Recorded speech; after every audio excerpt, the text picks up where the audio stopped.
Welcome to Above Par. I'm your host, Kathy Hartwood. I show you how to take more of your talent to the golf course without practicing harder, taking more lessons, or buying new equipment. I show you how to end the frustration of underperforming so you can start playing to your potential. This is where you are going to learn how to think above par so you can play below par. Let's get to it. Hello, my golf friend. Welcome back to Think Above Par. Super happy that you're here. Hope you're having a beautiful week. I wanted to start by giving a shout out to my LPGA friends that got recognized this past week at the PGA show, which is the biggest golf industry show that's in Orlando. And I went to the LPGA Awards to support my friends and peers as they got their top 50 teacher awards and the National of the Year awards. And my great friend from childhood, college, and professional golf, we traveled all over the world together playing professional golf, Kelly Stenzel, got recognized as the top LPGA Teacher of the Year. So I want to give her a shout out, as well as all the other Teacher of the Years are amazing. The speeches that they gave were so inspiring. I was so happy to have a front row seat and celebrate with her. So if you do not know Kelly, I encourage you to look her up on Instagram. She's a fantastic teacher. And not only did she get recognized as a top Teacher of the Year for the LPGA, she had her section, which is in Florida in the South, LPGA Teacher of the Year, and PGA Southeast Section Teacher of the Year, Southeast Florida Section Teacher of the Year. So she's a member of the PGA too. So she had a banner year getting recognized for the great talent and the contributions that she gives to the golf game. So congratulations to Kelly. And I was super happy to be there. So this week, nothing to do with awards. I want to talk about wind.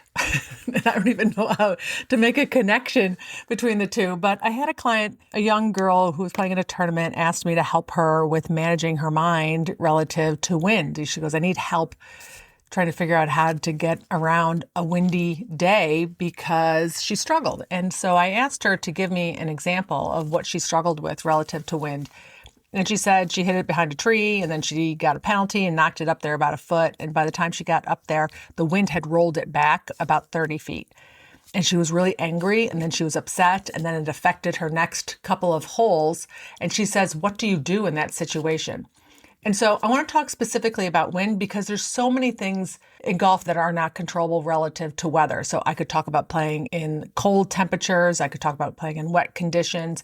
But I just really want to specifically talk about wind in this podcast because I can just be a little bit more specific about some of the impacts. So one of the things, whether it's weather or conditions, it is about watching yourself argue with reality because anytime you argue with reality, you lose only every single time, which is a Byron Katie quote, which means you can't change it. There's nothing you can do about it. One of the variables in the game of golf is weather and conditions and things that you cannot control. So the first thing that I want you to get your head around is, are you arguing with reality that you're playing in windy conditions? What is your brain offering up to you? Why does it not like it? The reason that it doesn't like it is because it's not predictable. We cannot predict the wind. It's a variable. The wind does not start at 10 miles an hour coming out of the east and stay 10 miles an hour consistently out of the east, be much more predictable.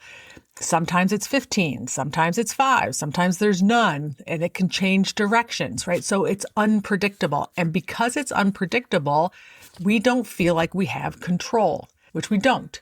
And we like to have control because control gives us certainty. Certainty gives our brain safety. Those 3 C's are calm, certain, or confident. Those are the places that I encourage you to play golf from, or a synonym of that, or something that works for you. Because when we're in that state, we get to swing freely and think clearly. Right? So when you're playing in the wind and it's unpredictable and you don't know whether it's going to change or not, or how it's going to affect your golf ball, we have a lot of uncertainty and we don't like that. That's why your brain gives you a lot of pushback. One of the reasons why your brain gives you a lot of pushback, because now you're not sure what's going to happen to the golf ball, how it's going to be impacted, or how it's even going to affect a standing ball on the green.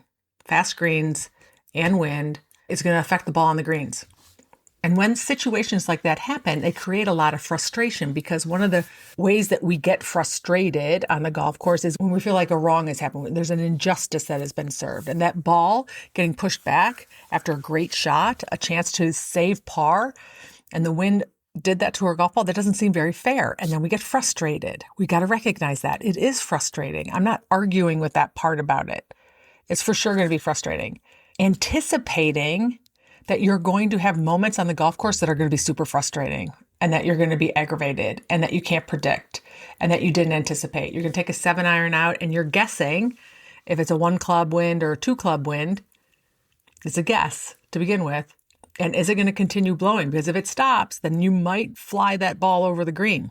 Right? You're standing over that golf ball with so much uncertainty. One of the ways that you can create certainty for yourself is that you're certain that you do not know what that wind is going to do. Right? I know it's kind of an opposite, but I know for sure that the wind is unpredictable. I'm making my best guess right now, and I'm going to commit to this shot and make my best swing, because if I try and steer it or guide it in the wind, I'm really going to get screwed by the wind, because your ball is going to impact a ball that is not struck solidly way more than one that is struck solidly.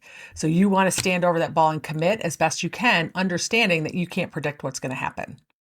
And then I'd encourage you to have a bit of a sense of humor about it, right? If the wind stops, you're like, oh my gosh, the wind just stopped. Not like I got screwed. That's not fair. Things like that aren't helpful because you can't change it. Your ball just flew the green. Your next job is to go up there and stand over that shot and try and get up and down. These are the conditions that were offered up to you. This is about you managing your mind in unpredictable situations. Witnessing how much your brain gives you pushback really reveals how much certainty and safety you're looking for on the golf course. Because what you're trying to do is predict an outcome. And we can't predict an outcome. And you might have a number that you don't like that shows up for you because of the wind. It's like taking a really hard test in school and there's a curve in it. Like normally you're making 90s on tests, but this test was an 80 grade-wise, right? But everybody else in the class also got affected by that test. There's a curve in there, right? And when you're playing golf in the wind, everybody is getting affected unless, the wind comes up in the middle of a round or people who play in the afternoon don't get affected. But let's just assume that everybody's playing in the same conditions. So it's impacting everybody equally the same. Some people might get better breaks than other people. They might get luckier when the wind doesn't stop or when the wind blows. That part you can't help. But surrendering to the fact that everybody's playing in the same conditions, there's going to be a curve on the score, whatever it is, and I can't control what's going to happen on the golf course. It's just going to be a windy day. Now you get to ask yourself better questions. So what are some better questions? Not like what's going to happen today or how is the wind going to affect this shot or will it stop blowing? A great question to ask yourself is, how is the wind likely going to affect everybody else that I'm playing with? What are they going to come up with on the golf course? Someone who doesn't know how to manage their mind, someone who's not listening to this podcast or who's in your mental caddy with me, who's getting coached by me or someone else, is going to be at the effect of the wind. And if you're at the effect of the wind, that player is not going to be taking their best game on the golf course. You're going to witness some people that you're playing with get super aggravated, impatient, annoyed. You might listen to them complain about the wind, right? That's what you can ask yourself. What are the people that I'm playing with, or even in the field, how are they going to be managing themselves? What's going to trip them up on the golf course? And then ask yourself how you can have an advantage of going out there and playing in the wind. What can you anticipate from yourself? What am I likely to do out there? Get impatient, like I said, get aggravated. And how can I set an intention so that I can not let that affect me and my score and how I show up as many times as possible? And that includes listening to other people complain about conditions, because that becomes groupthinky, right? Like where you start agreeing with them. Yeah, this isn't fair. Yeah, this does suck. Yeah, this is horrible. Let them complain. Let the other people complain. That's a negative energy. We're arguing with reality. It is going to affect your opponent or someone else in the group. You want to repel those comments. We don't need to agree with people. It doesn't serve us. You get to witness and go, okay, complain all you want. I've surrendered. We're playing in the wind. Now I get to figure out what I can do with my golf game. What kind of shots do I own that is going to get me from point A, the tee box, to that hole, the cup, whatever hole you're on, in the least amount of shots possible with the wind on this hole right now. And then you go to the next hole. All right, what's the wind doing? How can I go from point A to point B in the least amount of strokes possible with what I own? That might be knockdowns. That might be hitting hooks into the wind. That might be hitting drivers off of the fairway to keep the ball low. I don't know. But that's a good question to ask yourself. And adding humor and laughing at certain situations that you can't predict on the golf course is helpful.